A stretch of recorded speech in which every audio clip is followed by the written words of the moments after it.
Salam dostlar.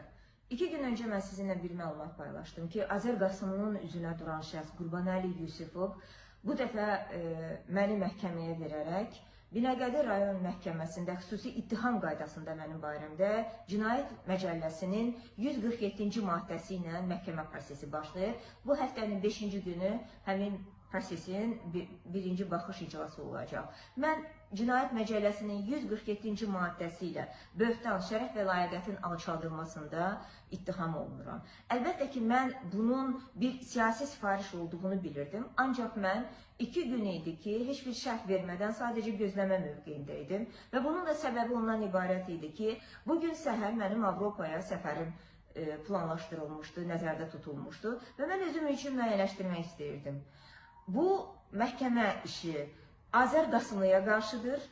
Azər Qasımlını ona qarşı təzyiqdir ki, onun ailəsinə və həyat yoldaşına qarşı indi bir məhkəmə prosesi başlayıb. Yoxsa bu Azər Qasımlının azadlığı uğrunda mübarizə aparan onun həyat yoldaşı Samirə Qasımlıya qarşı bir təzyiqdir. Çünki mən özlüyümdə düşünmüşdüm ki, əgər mən xaricə getsəydim, bu proses sadəcə bir baş ağrısı, bir psixoloji təzyiq kimi əlavə vaxt aparmaq üçün və yaxud da ki, ən pis halda 6 ay müddətinə həbs etməklə Azər Qasımlının həyat yoldaşını bir təzyiq vasitəsi kimi görürdüm.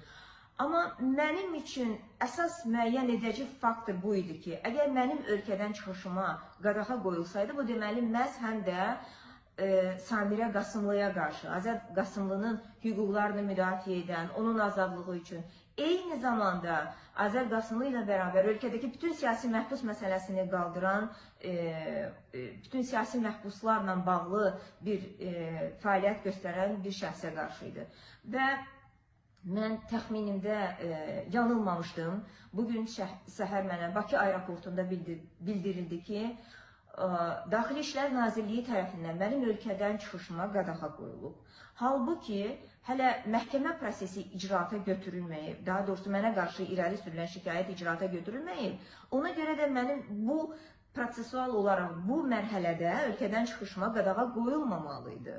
Və Daxili İşlər Nazirliyinin bu bəhanə ilə mənə qarşı ölkədən çıxışıma qadağa qoyulması artıq bu demək idi ki, mənim fəaliyyətimə qadağa qoyulurdu. Çünki Azər Qasımlı həbs olunan günü 8 dekabr 2024-cü ildə mən Bakı şəhəri Yasamal rayon polis idarəsinin qarşısında belə bir söz demişdim ki, əgər bugün Azər Qasımlı həbs olunursa və bundan əvvəl əgər 1 Qasımlı danışırdısa, bundan sonra 2 Qasımlı danışacaq. Məsələ burasındadır ki, danışmaq heç də hər zaman səsli olmur. Mən çox hayküy salmadan, aktiv şəkildə səsli danışmadan, lakin mən Azər Qasımlının azadlığı uğrunda, eyni zamanda digər siyasi məhbus məsələlərini qaldıraraq, mən son 17 ayda mənim fəaliyyətim daha çox bundan ibarət idi. Və mən bugün gördüm ki, artıq mənim bu fəaliyyətim hakimiyyəti ciddi şəkildə narahat etməyə başlayıb və ona görə də mənim ölkədən çıxışıma, mənim bu barədə beynəlxalq aləmdə, beynəlxalq platformalarda danışmağıma, bir siyasi məhbus ailəsinin dilindən bu məsələnin qaldırılmasına, bu fəaliyyətin aparılmasına bir narahatçılıq var.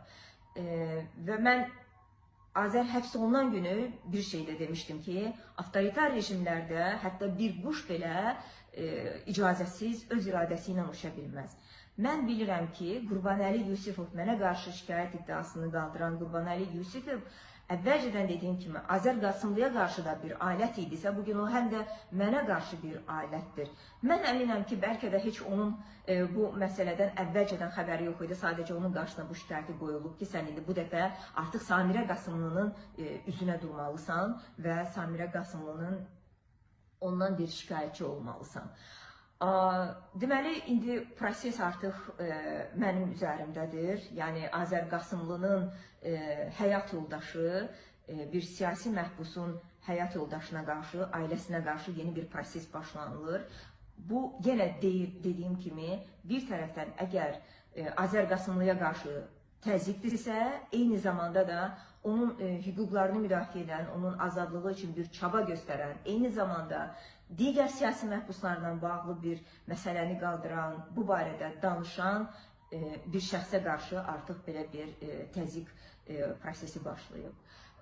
Yaxın günlərdə proses irəlilədikcə mən sizə bu barədə məlumat verəcəyəm. Necə deyərlər, yola çıxdıqca, yolu getdikcə yol bəlli olur. Qarşıda nə gözləyir, biz onda görəcəyik.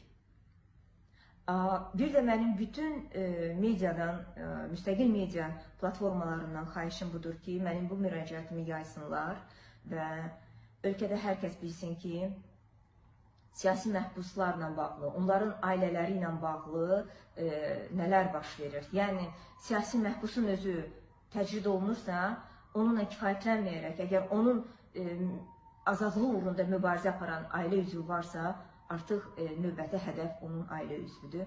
Ona görə xahişim budur ki, mümkün qədər mənim bu müraciətimi, bu çıxışımı paylaşın ki, görsünlər ki, indi birbaşa hədəf artıq siyasi məhbusun ailəsidir.